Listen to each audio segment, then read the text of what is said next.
ആപ്പിളിന്റെ ഏറ്റവും പുതിയ ഐഫോൺ മോഡൽ ഐഫോൺ 16e ഈ അടുത്തായി ലോഞ്ച് ചെയ്തിരുന്നു.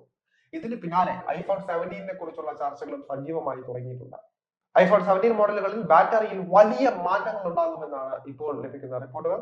നിലവിലെ ബാറ്ററികളിൽ നിന്ന് വ്യത്യസ്തമായി വരാനിരിക്കുന്ന ഐഫോൺ 17 പ്രോ മാക്സിന്റെ കനം 8.725 മില്ലിമീറ്റർ ആകുമെന്നാണ് ആപ്പിൾ ഉൽപ്പന്നങ്ങളെ പറ്റിയുള്ള വിവരങ്ങൾ പങ്കുവയ്ക്കുന്ന ലീക്കർമാർ പുറത്തുവിടുന്നത്.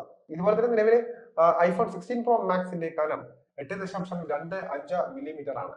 ആദ്യമായാണ് ആപ്പിളിന്റെ ഐഫോണുകളുടെ ബാറ്ററിക്ക് കനം കൂടുന്നത്. 2025 സെപ്റ്റംബറിൽ ഐഫോൺ 17 മോഡലുകളുടെ ആഗോള ലോഞ്ച് നടക്കും എന്നായിരുന്നു അവകാശപ്പെട്ടിരുന്നത്.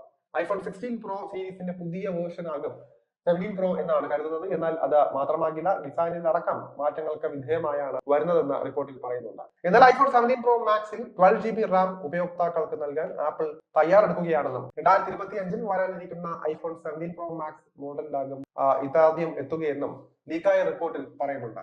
AI മെച്ചപ്പെട്ട ക്യാമറ അടക്കമുള്ള ആധുനിക സൗകര്യങ്ങൾക്കും മൾട്ടി ടാസ്കിങ്ങുമായി കൂടുതൽ റാമും മെച്ചപ്പെട്ട ചിപ്സെറ്റും സ്മാർട്ട് ഫോണുകളിൽ ആവശ്യമാണ്. ഇതാണ് ആപ്പിളിനെയും ഐഫോണുകളിൽ 12GB റാമും പുത്തൻ ചിപ്പുകളും കൊണ്ടുവരാൻ പ്രേരിപ്പിക്കുന്ന ഘടകം. മറ്റു പല സ്മാർട്ട് ഫോൺ കമ്പനികളും 12GB റാം ഹാൻഡ്സെറ്റുകളിൽ ഇതിനകം ഉൾപ്പെടുത്തിയിട്ടുണ്ട്. ഐഫോൺ 17 സീരീസിൽ കൂടുതൽ കരുത്തുള്ള ചിപ്പ് വരുമെന്ന് ലീക്കായ റിപ്പോർട്ടുകളിൽ നിന്ന് വ്യക്തമാകുന്നുണ്ട്.